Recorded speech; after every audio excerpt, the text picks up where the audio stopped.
Hi guys, my name is Asta and welcome to the Essence of Self.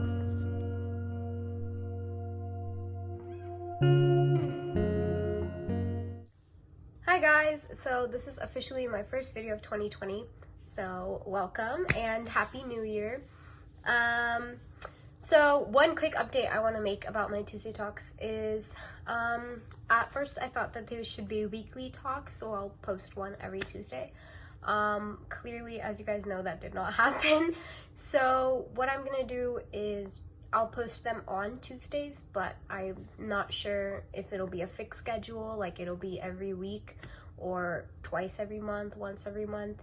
And that's mainly because I don't want to post content just because it's a deadline that I have to follow, because this is something that I really speak from my heart. Like, this entire channel is something that's really dear to me, and I want it to be very genuine, and I don't want it to be something that I just have to follow a timeline. That's why I have to post, because the second I start doing that, I feel like my content gets really, like I'm just doing it to fulfill that requirement. So I will be doing Tuesday talks whenever I have good content. As many of you know through my social media, I recently had a show in the Mohai Museum in downtown Seattle.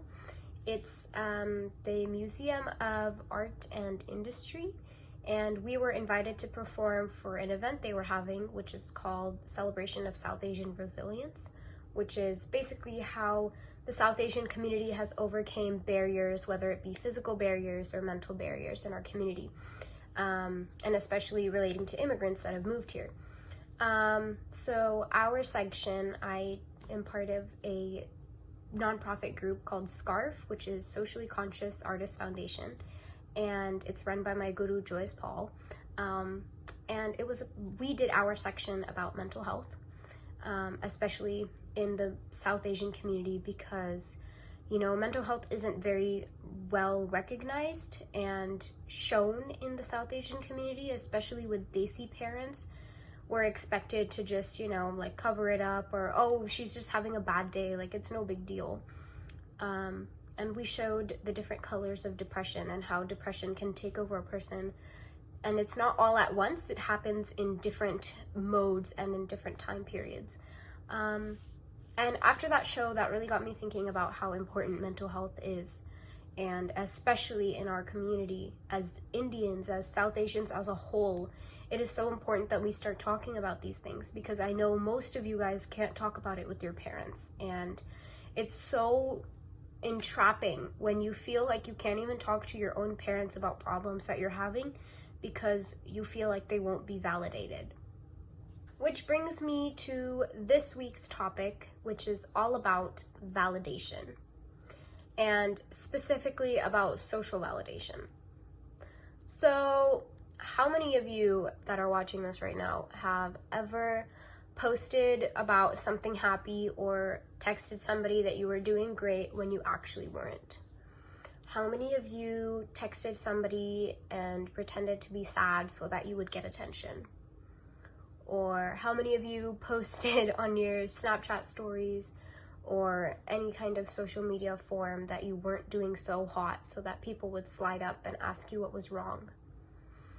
And trust me, there's no shame in that, but that's where my whole thing of validation comes from.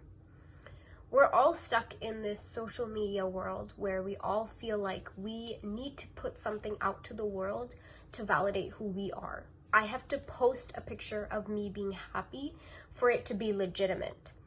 And that's one of the biggest things. I don't know if you guys have seen, but when, people that are really involved in like public affairs or people that are public figures, they often post about all the good community service they do. And people often feel like, oh, nobody notices how good of a person I am until I have to go and self-advertise myself. You are not a bottle of shampoo. Like, you don't need to be advertising yourself, because the people that will truly know you for who you are, they're the ones that will recognize that you're a good person without you having to post anything. And as much as we want to try to stop doing this, and as hard as it is, because trust me, it's hard for me too, we just have to take a step back and realize if and wonder to ourselves and ask ourselves if the validation of other people truly matters. If somebody sees me as a good person or a bad person, does it really make a big difference in my life? One of the things that we have to consider in terms of that kind of stuff is, who are we working for and what are we working towards? A lot of people will, work and do certain things just to please certain people. And that's, again, where validation comes from, that we have to be validated by them. And for people in the South Asian community, and Indians especially, this is our parents. Half of the work that we do in our schooling life is only because we want to please our parents and make them proud. When we're in middle school, it's to work towards getting in high school. Once we're in high school, we're keeping up our grades and working towards graduation so then we can go to college. Once we go to college, we're working towards a degree. And then once we get that degree, then we go and proceed and find a job. Once we have a job, we look for a secure family because they see families have stigmatized that kind of lifestyle. And that's all that we feel like we need to be working towards. Every moment, and this isn't just South Asian culture, this is everyone. Every moment of every waking day, we feel like we need to work towards the next best thing. Whether that be getting a job, whether that be getting married, getting a degree, getting good grades, whatever it is, we're always looking for something. And once that something is achieved and attained, we find the next best thing. And our life is just a complete step ladder of us climbing towards something.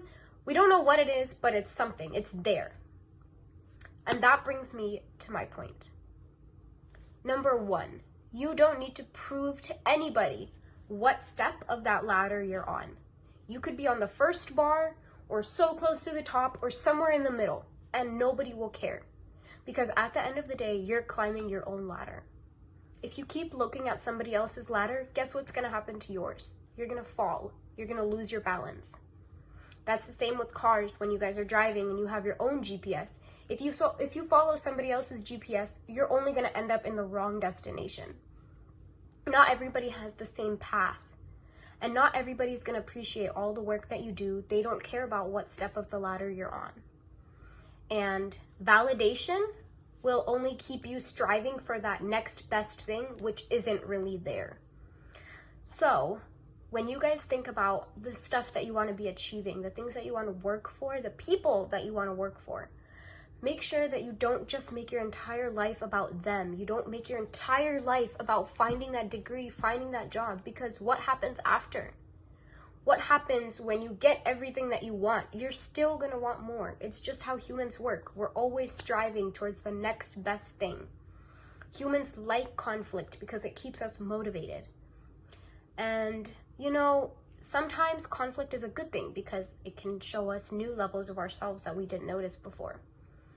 But the moment that you start looking for other people's pleasure, other people's validation to tell you that you are a good person, you will be completely lost on your own. And the reason that I say this is because I have a personal story to share with you guys.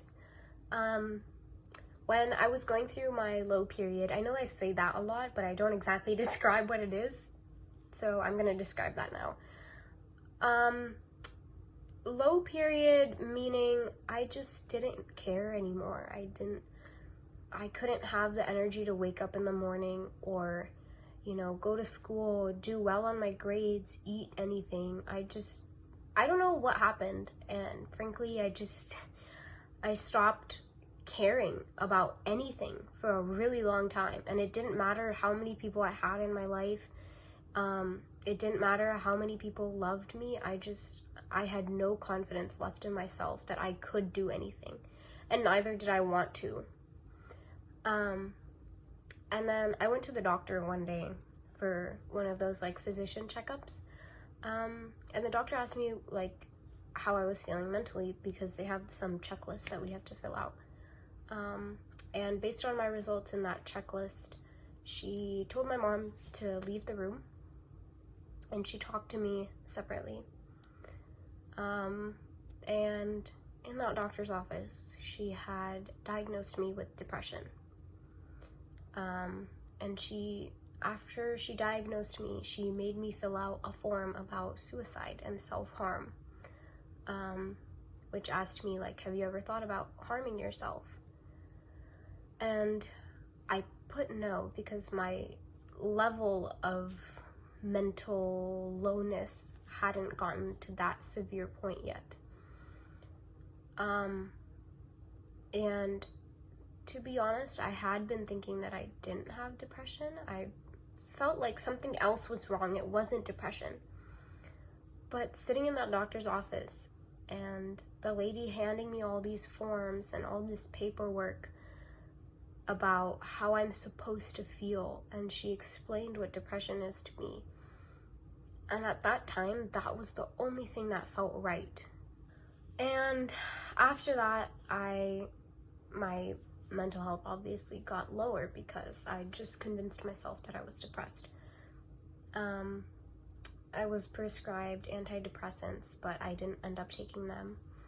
And then I went to a meditation camp, and I learned about how important it is to look at yourself first before you pick on outside things.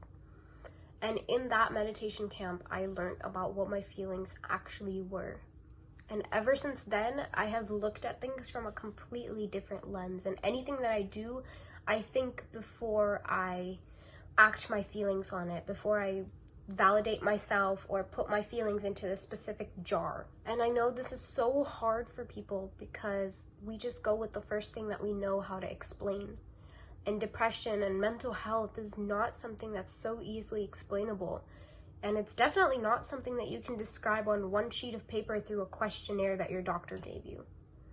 And I'm not saying my doctor was wrong. She was going at it from a scientific expertise, and, and she only trusted what I told her. And according to her, what I had told her were symptoms of depression.